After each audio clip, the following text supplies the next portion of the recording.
Hello மக்களே, எல்லோருக்கும் வணக்கம். இப்போ நம்ம என்ன பார்க்க போகிறோம் அப்படின்னா, சிட்டஸ் டிரான்ஸ்நெட் இன்வெஸ்ட்மெண்ட் ட்ரஸ்ட். இது வந்து புதுசாக வந்து ஒரு ஐபிஓ. ஸோ இதை பற்றி இது எப்படி அப்ளை பண்ணலாமா இல்லையா அப்படிங்கிறத பற்றி நம்ம பார்ப்போம். ஸோ இவங்களோட வேலை என்ன அப்படின்னா,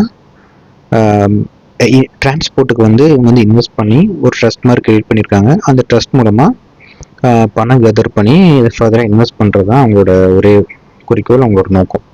ஸோ இது இன்வைட் அப்படின்னா இன்வெஸ்ட்மெண்ட் ட்ரஸ்ட், ஓகேங்களா. ஸோ அந்த ஈல்டை ஃபோக்கஸ் பண்ணி ரோட் டிரான்ஸ்போர்ட்டில் யூஸ் பண்ணுறது அவங்களோட வேலை. மொத்தமாக எங்கள்கிட்ட வந்து 10 அசெட் இருக்குங்க அக்ராஸ் 9 ஸ்டேட்டில். அந்த 9 ஸ்டேட் என்னென்ன நம்ம இதில் பார்க்குறோம் பாருங்க. அண்ட் அதில் வந்து 7 டோல், அதுக்கப்புறம் 3 வந்து அனிட்டி அசெட்ஸ் அப்படின்ட்டு இருக்கு. ஸோ டோட்டலாக அவங்களுக்கு வந்து 3406 கிலோமீட்டர் வந்து கவர் பண்ணுறாங்க. ஸோ கீ அசெட் எங்கே இருக்குன்னா குஜராத்தில் இருக்குது, அப்புறம் ஒடிசாவில் இருக்குது, அண்ட் தென் குஜராத்தில் இன்னொன்று இருக்குது. இதுதான் அவங்களோட கீ அசெட்டு. ஸோ அவங்களுக்கு வந்து எவ்வளோ வருமானம் வருது அப்படின்னு பார்த்தீங்கன்னா, கிட்டத்தட்ட அதான் ஃபினான்சியர் 25 வந்து 19,870 மில்லியன், 26 வந்து 14,964 மில்லியன் தான். ஸோ நெட் லாஸில் தான் அவங்க இருக்காங்க. ஸோ இது வந்து ஆப்ரேட்டிங் கேஷ் ஃப்ளோ வந்து 10,449 கோடியில் இருக்குது. மற்றபடி எது எடுத்தாலுமே உங்களுக்கு வந்து பெருசாலாம் இதில் வந்து தெரியலங்க. ஸோ இந்த ஐபிஓட பணம் எங்கே போகுது அப்படின்னா, அவங்க வந்து ஒரு 4 ப்ராஜெக்ட் வச்சுருக்காங்க. எஸ்ஆர்பிஎல், டிஎல், ஜேஎஸ்இஎல், தோலா அண்ட் திபாங்க். இந்த இடத்துல இருக்கிறதுக்கு ஒரு 100 மில்லியன், அதாவது 95%. அதாவது எங்கள் ஐபிஓ ப்ரைஸ் வந்து 1100 கோடி, ஓகேங்களா. ஐபிஓ ப்ரைஸ் வந்து எவ்வளோனா 1105 கோடி. அதில் வந்து கிட்டத்தட்ட 1000 கோடி வந்து அதுக்கே செலவு பண்ணுறாங்க. ஒரு 10 கோடி தான் ஜென்ரல் பர்பஸ்க்கு யூஸ் பண்ண போகிறாங்க. ஸோ அவங்களோட டெப்ட் வந்து குறைக்க போகிறாங்க அப்படின்னு தான் சொல்கிறாங்க. ஸோ இது கூட இருக்கிற இன்வைட்லாம் நீங்கள் பார்த்தீங்கன்னா, இதுதான் ரோட் டிரான்ஸ்போர்ட்டில் இருக்கிற இன்வைட்டு. இவங்க வந்து ஆக்சுவலி இவங்களோட ஈல்டு எவ்வளோ ஜென்ரேட் பண்ணுறாங்கன்னா 6 to 7% இல்லை 7 to 8% தான் ஜென்ரேட் பண்ணுறாங்க. ஸோ இது வந்து நமக்கு அந்த ஈல்டை வந்து கவர் பண்ணாலே இது வந்து ஒரு பெரிய விஷயம். அண்ட் இதில் வந்து இந்த பர்டிகுலர் ஸ்டாக்ல வந்து பெரிய விஷயம் என்னன்னா, இந்த anchor investor. So anchor investor வந்து பெரிய பெரிய ஆளுங்களாம் நிறைய பேர் வந்து அப்ளை பண்ணியிருக்காங்க. ஸோ யாரெல்லாம் பார்த்தீங்கன்னா, இந்த White Oak Capital, L and T office provident fund, அப்புறம் என்பிஎஸ் ட்ரஸ்ட், ஹெச்டிஎஃப்சி பென்ஷன், அந்த இது மல்டி அசெட் ஃபண்டு, அப்புறம் ஐசிஐசிஐ ப்ரூடென்ஷியல், எல்லாமே என்பிஎஸ்ல இருக்கவங்க வந்து இது வந்து, அதாவது எங்களோட அந்த இன்வெஸ்டர் வந்து ரொம்ப ஸ்ட்ராங்காக இருக்குங்க. மற்றபடி பெருசாக அந்த ஸ்டாக்ல எதுவுமே இல்லை. ஸோ நான் இப்போ வந்து இந்த ஸ்டாக்கை பற்றி எனக்கு என்ன தோணுது அப்படிங்கிறத நான் வந்து சொல்கிறேன். ஸோ ஃபஸ்ட்டு பார்த்தீங்க அப்படின்னா, ஸோ இவங்க வந்து எவ்வளோ பாரோ பண்ணியிருக்காங்க அப்படின்னு நம்ம ஃபஸ்ட்டு பார்ப்போம். ஸோ இவங்களோட பாரோவிங் ஆஃப் இப்போதைக்கு எவ்வளோ இருக்குன்னா 8,566 கோடி, ஓகேங்களா.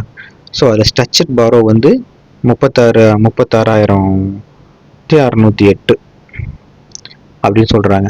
ஸோ இவங்க வந்து இவங்களோட பேஸ் ஐபிஓ 48% வந்து 49% போஸ்ட் ஐபிஓ வந்து இது வந்து இந்த டெப்ட்டுக்கே போக போதும் அப்படிங்கிறாங்க. ஸோ அதனால என்ன நடக்க போகுது அப்படின்னா, டோட்டல் டெப்ட் எவ்வளோ இருக்குன்னா 85,000 சொன்ன மாதிரி 605 கோடி இருக்குது. ஸோ ஐபிஓவில் ஆனால் இவங்க ரைஸ் பண்ணுறது வந்து எவ்வளோ இருக்குன்னா 11,005 கோடி. ஸோ 1,105 கோடி தான் இவங்க ரைஸ் பண்ணுறாங்க. ஸோ இவங்களோட டெப்ட் வந்து இது பெருசாக குறைச்சிருமா அப்படின்னு பார்த்தீங்கன்னா குறைச்சிடாது. அதுக்கப்புறம் இவங்களோட அசெட் பார்த்தீங்கன்னா நிறைய இருக்குது. எங்கன்னா இருக்குன்னா பார்த்தீங்கன்னா ஏஎம்பிஎல், பிஎல், எஸ்ஆர்டிஎல், டிபிஎல் அப்படின்னு நிறைய ட்ரஸ்ட் இருக்குது. அதில் வந்து பார்த்தீங்கன்னா எல்லா ட்ரஸ்ட்லையும் ஒரு ரெட் ஃப்ளாக் இருக்குது. டீப்பாக யோசிச்சு பார்த்தோன்னு வச்சுக்கோங்களேன், இந்த ஏஎம்டிபிஎல் வந்து ட்ராப் ஆகிருக்கு, 187 மில்லியனுக்கு வந்து ட்ராப் ஆகிருக்கு, 95% அதோட கொலாப்ஸ் ஆகிருக்கு. அதே மாதிரி பிசிபிஎல் வந்து கிட்டத்தட்ட 116 மில்லியன் ரெவன்யூ வந்து குறைஞ்சிருக்கு 1.08 இயர்ஸ்லேயே. அப்புறம் ஆர்விடிஎல் வந்து 4.14 இயர் ஆஃப் ரெசிடென்ட் லைஃப் இருக்குது, அவ்வளோதான் இருக்குது, 4 வருஷத்துக்கு தான் இருக்குது. ஸோ இந்த மாதிரி இவங்ககிட்ட இருக்கிற எல்லா ப்ராஜெக்ட்டுமே பார்த்தீங்கன்னா கொஞ்சம் கம்மியாக இருக்கிற மாதிரி தாங்க இருக்குது. ஸோ பெருசாக இவங்க டோட்டல் லைபிலிட்டி எவ்வளோ வருது அப்படின்னு பார்த்தீங்கன்னா 513 கோடி வந்து டோட்டல் லைபிலிட்டி வருது அப்படிங்கிறாங்க. ஸோ நம்ம டோல் பாலிசி அந்த இதுபடிலாம் பார்க்கும்போது இது பெருசாக நம்ம கொடுக்குமா அப்படின்னு தெரியல. கவர்மெண்ட் வந்து என்ன சொல்லுது அப்படின்னா, சேட்டலைட் மூலமாக இப்போ டோலை வந்து பண்ணுறாங்க. ஸோ டோலில் வந்து உங்களுக்கு வந்து எல்லாமே நீங்கள் ஸ்ட்ரக்சர்டு. ஸோ உங்களால் டோலில் வர்ற அமௌண்ட்டை வந்து முன்னாடி வந்து பார்த்தீங்கன்னா நீங்கள் வந்து கவர்மெண்ட் கணக்கு காட்டாம கூட கொஞ்சம் அமௌண்ட் எடுத்துக்கலாம். ஆனால் இப்போ எல்லாமே கவர்மெண்ட் தெரிஞ்சு தான் வருது. அதில் இப்போ புதுசாக பார்த்தீங்கன்னா இப்போ ஆனுவல் பாஸ் கொடுத்துருக்காங்க, கரெக்டாக 3200 சம்திங் கொடுத்துருக்காங்க. ஸோ இதெல்லாம் வச்சு பார்க்கும்போது டோலில் பெருசாக லாபம் கிடைக்குமா அப்படிங்கிறது ஒரு நமக்கு கஷ்டம் தான் கோயிங் ஃபார்வர்ட். அதை நம்ம பார்க்கணும். அதுக்கப்புறம் ஒரு ஈல்டு எப்படி இருக்கும் அப்படிங்கிறத நம்ம வந்து இப்போ பார்க்கலாம். இதோட ஈல்டு எப்படி இருக்கும் அப்படின்னு சொல்கிறாங்க அப்படின்னா, இப்போ வந்து ஆப்ரேஷன் கேஷ் ஃப்ளோ நல்லா தாங்க இருக்குது. 13,214 மில்லியன் இருக்குது ஆப்ரேட்டிங் கேஷ் ஃப்ளோ. டெப்ட் ரிடக்ஷன் வந்து இதில் வந்து 5000 to 7000 கோடி வந்து டெப்ட்டுக்கு போயிடும் அப்படிங்கிறாங்க. அப்புறம் வந்து இதில் வந்து revenue requirement per loan convenience வந்து ஒரு 1000 to 1500 மில்லியன் போயிடும் அப்படிங்கிறாங்க. அப்புறம் வந்து என்டிசிஎஃப் வந்து ஒரு 5000 to 700 போயிடும் அப்படிங்கிறாங்க. 5000 to 7000. ஸோ டிஸ்ட்ரிபியூஷன் ரெவென்யூ எவ்வளோ இருக்கும் அப்படின்னு பார்த்தீங்கன்னா அவங்கள்ட்ட 4500 6300 தான் இருக்கும். ஸோ அப்ராக்சிமேட்டாக அவங்க வந்து 110 கோடி தான் ஒரு யூனிட்டுக்கு வந்து அவங்க வந்து எடுக்க முடியும். ஸோ அதோட ஒரு எஸ்டிமேட்டட் ஈல்டு எவ்வளோ, ஒரு 100 ரூபாய்க்கு எவ்வளோ வருது அப்படின்னு பார்த்தீங்கன்னா 4.1 to 5.7 தான் நமக்கு வந்து இதில் வந்து ஈல்டே வரும் அப்படிங்கிறாங்க. ஸோ நீங்கள் 100 ரூபா இன்வெஸ்ட் பண்ணும்போது உங்களுக்கு ஜஸ்ட் கிடைக்கிறது 4.1 to 5.7. பட் இது மற்ற இன்வெஸ்ட்டை விட கம்மிங்கிறாங்க. ஸோ மற்ற இன்வெஸ்ட்டில் என்ன எவ்வளோ கொடுக்குன்னா 8 to 10 கொடுக்குது. பட் இது வந்து ரொம்ப கம்மியாக இருக்குது, 4.7 to 4 to 6ன்னு வச்சுக்கோமே, 4 to 6 அப்படிங்கிறது. ஸோ இது வந்து நான் பெருசாக லாபம் கொடுக்குமா அப்படின்னு பார்த்தா கொடுக்காதுங்க.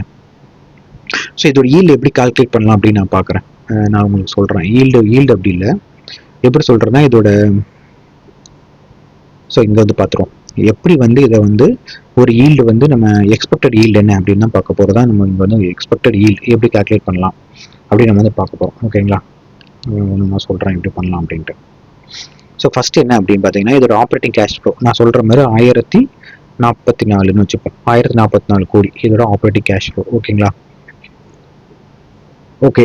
இதோட ஐபிஓ சைஸ் என்னன்னு பார்த்தீங்கன்னா 1105 கோடி. அண்ட் ப்ரைஸ் வந்து பார்த்தீங்கன்னா 100 பெர் யூனிட். ஸோ அப்படி பார்த்தீங்கன்னா டோட்டல் யூனிட் எவ்வளோ இருக்குன்னா 11.05 கோடி வந்து இருக்குது. டோட்டல் யூனிட் வந்து 11.05 கோடி இருக்குது. ஸோ செபி வந்து என்ன சொல்கிறாங்க, 90% கேஷ் ஃப்ளோ வந்து நீங்கள் வந்து டிஸ்ட்ரிபியூட் பண்ணிடணும், அதாவது நான் ஷேர் ஹோல்டர் கொடுத்துக்கணும் அப்படிங்கிறாங்க. ஸோ 90% அப்படிங்கும்போது 1045 × 90 போட்டிங்கன்னா எவ்வளோ வருதுன்னா 940 கோடி வரும். ஓகேங்களா, ஸோ இதுதான் அவங்களோட டிஸ்ட்ரிபியூஷன் ரூல். ஸோ 940 கோடி வருது. ஸோ இப்போ இந்த 940 கோடி எடுத்துகிட்டு இந்த 11 நம்ம கீழே பார்த்தோம்னா 11.5 கோடிக்கு வந்து நம்ம வந்து போட்டோம்னா 85 தான் ஒரு யூனிட்டுக்கு 85 ரூபா வருது. ஒரு யூனிட்டுக்கு வர காசு வந்து 85. ஆனால் அவங்க இப்போ இஷ்யூ பண்ணுற ப்ரைஸ் 100. ஆனால் இது 85 கரெக்டான இல்லை. இந்த 85ல் நம்ம இன்னும் எதெல்லாம் கழிக்கணும் அப்படின்னு பார்த்தீங்கன்னா போஸ்ட் ஐபிஓவில் தான் அவங்களோட டெப்ட் குறையும். அப்புறம் மைனாரிட்டி இன்ட்ரெஸ்ட் இருக்குது, ஹோல்டிங் லெவல் அட்ஜஸ்ட்மெண்ட் இருக்குது. ஸோ ப்ரீ அண்ட் போஸ்ட் இதெல்லாம் சேர்த்து அப்படிங்கும்போது மேபி கூடலாம் குறையலாம், மோஸ்ட்லி குறையதான் செய்யும். மேபி இதுலேருந்து ஒரு 10% குறைஞ்சாலே நமக்கு எவ்வளோ 70க்கு வந்துடும், 70 to 80க்குள்ளே வரும். ஸோ 60 to 70 இதுக்கு வந்து மேபி ஒரு கரெக்டான ப்ரைஸ் அப்படிங்கிற மாதிரி தான் தெரியுதுங்க நம்ம கேல்குலேஷன் படி. ஸோ இதில் வந்து only 25 to 35% operating cash flow வந்து யூனிட் ஹோல்டர் போகும் அப்படின்னு வச்சுக்கிட்டா கூட அதே 1045 × 30 போட்டோம் அப்படின்னா டிஸ்ட்ரிபியூட் பண்ணுறது வந்து எவ்வளோன்னா 313 கோடி தான் டிஸ்ட்ரிபியூட் பண்ண முடியும் அவங்களால.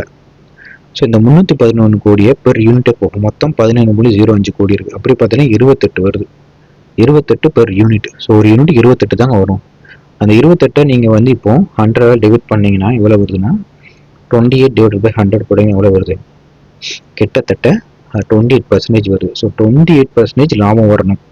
அவங்க 100 ரூபாய்க்கு விற்கிறாங்கன்னா 28% லாபம் வந்தால் தான் கரெக்ட். ஆனால் நம்ம இப்போ பார்த்தபடி இந்த இன்வெஸ்ட்லேயே 8 to 12% தான் வருது. அண்ட் நம்ம இதோட கால்குலேஷன் பண்ணும்போது 4 to 6 தான் வருது. ஸோ இதெல்லாம் வச்சு பார்க்கும்போது இது ஹைலி ஓவர் வேல்யூவான ஸ்டாக்காக தாங்க இருக்குது. ஸோ எனக்கு தெரிஞ்ச ஒரு வேல்யூவேஷன் ரொம்ப ஹை.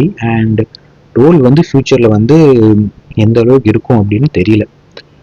நல்லா தான் இருக்கும், பட் இந்த அளவுக்கு வேல்யூவேஷன் வைக்கும்போது நம்ம அதை யூஸ் பண்ணோமா அப்படின்னு நம்ம கொஞ்சம் யோசிக்கிறது நல்லதுன்னு எனக்கு தோணுது. ஸோ என்னோட ஸ்கோர் என்ன அப்படின்னு பார்த்தீங்கன்னா செக்டாருக்கு வந்து பார்த்தீங்கன்னா 8 மார்க் கொடுக்கலாம். 10க்கு வந்து இதோட செக்டாருக்கு வந்து 8 கொடுக்கலாம். ஏன் அப்படின்னா இப்போ நம்ம வந்து இந்த ரோடு அண்ட் டிரான்ஸ்போர்ட்டில் வந்து இந்தியா வந்து நிறைய இன்வெஸ்ட் பண்ணிருக்காங்க, மேபி யூஸ் ஆகலாம். ஸோ ஃபினான்ஸ் ஹெல்த்தில் வந்து பார்த்தீங்கன்னா 4 தாங்க, ரொம்ப கம்மியாக இருக்குது ஃபினான்ஸ் ஹெல்த்தில். கேஷ் ஃப்ளோ வந்து ஓகே, இதில் கொஞ்சம் நல்லா தான் இருக்குது கேஷ் ஃப்ளோ, 6 கொடுக்கலாம். அப்புறம் பார்த்தீங்கன்னா மேனேஜ்மெண்ட் வந்து ஓகேவான்னு தோணுது எனக்கு, மேனேஜ்மெண்ட்டுக்கும் 6 கொடுப்போம். அப்புறம் யூஸ் பர்பஸ் வந்து டெப்ட்டை கொஞ்சம் குறைக்கிறாங்க, அதுக்கும் நம்ம 6 கொடுத்துப்போம். ஆங்கர் குவாலிட்டி சூப்பராக இருக்குங்க, 10 கூட கொடுக்கலாம். ஆங்கர் குவாலிட்டி 10 ஆர் 9, ஏன்னா இந்த பெரிய பெரிய ஃபண்டாக இன்வெஸ்ட் பண்ணுறாங்க. க்ரோத் பைப் லைனில் வந்து ஓகே ஒரு 7 கொடுப்போம், ஏன்னா நிறைய ப்ராஜெக்ட் கையில் இருக்குது, நிறைய ப்ராஜெக்ட் வரவும் போகுது, கையிலும் கொஞ்சம் ப்ராஜெக்ட் இருக்குது. ரிஸ்க் வந்து கொஞ்சம் 5ங்க, தெரில ரிஸ்க் எந்த அளவுக்கு இருக்கும். ஸோ ஓவராலாக பார்த்தீங்கன்னா 6 வரும்னு வச்சுக்கோங்களேன். ஸோ 10க்கு 6 தான் இது வந்து கொடுக்குது. ஸோ இந்த இன்வெஸ்ட்மெண்ட் வந்து யாருக்கு யூஸ்ஃபுல்லாக இருக்கும் நம்ம அதையும் சொல்லிடுவோம். உங்களுக்கு 7 to 10 இயர்ஸ் இருக்குது, ஓகேங்களா. நான் வந்து கவலைப்பட மாட்டேன், எனக்கு ஒரு டீசெண்டான ஈல்டு வரணும் அப்படின்னு நினைக்கிறேன். தயவு செஞ்சு அப்படிப்பட்ட ஆள் இதை வந்து அப்ளை பண்ணலாம், உங்களுக்கு யூஸ்ஃபுல்லாக இருக்கும். அப்படி இல்லை அப்படின்னா எனக்கு வந்து அண்டு இதில் அப்ரிசியேஷனும் கிடைக்காதுங்க. நீங்கள் 100 ரூபாய்க்கு வாங்குறீங்க அப்படின்னா 200 ரூபாலாம் ஆகுமா, எனக்கு தெரிஞ்சு ஆகாது. இது முதல்ல குறைய தான் செய்யும். 100 ரூபா 60 ரூபா வந்தால் வரலாம், 60 ரூபா பை பண்ணால் கூட பெஸ்ட்டு தான். ஸோ 100 60 ரூபா வந்து மறுபடியும் 100 ரூபா வரும். உங்களை டிவிடெண்ட் மட்டும் கொடுத்துட்டே இருப்பாங்க. இப்போ பிஜி இன்வெஸ்ட் கொடுக்குற மாதிரி கொஞ்சம் டிவிடெண்ட் நல்லா வரும். ஸோ மேபி அப்படிப்பட்டவங்கன்னா வாங்கலாம். ஸோ லிஸ்டிங் கெயின் கிடைக்குமான்னு எனக்கு போய் சத்தமே லிஸ்டிங் கெயின் கிடைக்காது. அதுக்கப்புறம் நெகட்டிவ் புக் வர சான்சஸ் இருக்குது, குறையலாம். ஸோ 3 to 4 இயர்ஸ் நீங்கள் வந்து இருக்கணுங்க இந்த ஸ்டாக்கில் இருந்தீங்கன்னா வாங்கிக்கலாம். ஸோ உங்களுக்கு வந்து ஒரு டிவிடெண்ட் இன்கம் வரணும்னு யோசிக்கிறவங்க லாங் டேர்மில் 7 to 10 இயர்ஸ், ஓகேங்களா. 7 to 10 இயர்ஸ் எனக்கு பிரச்சனை இல்லை, உங்களே இதில் அப்ளை பண்ணுங்கள். அப்படி இல்லைன்னா இதை விட்டு அவாய்ட் பண்ணுறது இல்லை. எனக்கு தெரிஞ்சு நீங்கள் போஸ்ட் லிஸ்டிங் அப்புறம் மேபி இந்த ஐபிஓ வந்து நம்ம வந்து பிடிக்கலாம் தான் எனக்கு தோணுது. கண்டிப்பாக நமக்கு இது வந்து டிஸ்கவுண்ட் ப்ரைஸ்லேயே கிடைக்கும். ஸோ மோஸ்ட்லி லிஸ்டிங் அப்புறம் இதை வந்து பிடிச்சி இந்த ஐபிஓ வந்து நம்ம வந்து பிடிக்க ட்ரை பண்ணலாம், ஓகேங்களா. ஆக்சுவலாக ஐபிஓ படி நல்லது தான், ஹைலி ஓவர் ப்ரைஸ்டு அண்ட் அவங்களுக்கு கடன் நிறைய இருக்குது, மற்ற விஷயங்கள்லாம் இருக்கிறதுனால அதை எப்படி கொண்டு வருவாங்கன்னு தெரியல. இது ஆக்சுவலாக இதோட ப்ரைஸ் படி 28% ரிட்டர்ன் கொடுக்கணுங்க இது. பட் இது நம்ம கேல்குலேஷன் படி 4 to 6% ரிட்டர்ன் தான் வருது. ஸோ 28க்கும் 4 எவ்வளோ டிஃப்ரெண்ட் இருக்குன்ட்டு. ஸோ மேபி இது வந்து பிலோ 60 இல்லை பிலோ 70 மேபி குட் ரேஞ்ச். அதுக்கு கீழே போனால் ரொம்ப ரொம்ப நல்லதுங்க. ஸோ அப்படி போச்சுன்னா பாருங்கள், இல்லைன்னா வெயிட் பண்ணலாம். அண்ட் ஆல்ரெடி பார்த்தீங்கன்னா அதே செக்டரில் எவ்வளோ இன்வெஸ்ட் இருக்குது. இப்போ ரீசெண்டாக இன்வெஸ்ட் வந்து இந்த ரோடு, இது வந்து ரீசெண்டாக தான் இந்த ரோடு இன்ஃப்ராஸ்ட்ரக்சர் இன்வெஸ்ட்மெண்ட் ட்ரஸ்ட், இது 100 ரூபாய்க்கு வந்துச்சுன்னு நினைக்கிறேன். 80 ரூபாய்க்கு வந்துச்சு, இப்போ பாருங்கள் 70 ரூபா சுற்றி தான் இருக்குது. எதுவும் பெருசாக நமக்கு ரிட்டர்ன்லாம் தரல, பார்த்துக்கோங்க. இது வரட்டும், வந்ததுக்கப்புறம் நம்ம இந்த இன்னும் கொஞ்சம் அனலைஸ் பண்ணி இது 1 or 2 குவார்ட்டருக்கு அப்புறம் எப்படி ரிசல்ட் வர்றாங்க எல்லாம் பார்த்துட்டு நமக்கு அப்ளை பண்ணலாம், ஓகேங்களா. ஸோ இது யூஸ்ஃபுல்லாக இருக்கும்னு நினைக்கிறேன். ரொம்ப நன்றி, வணக்கம்.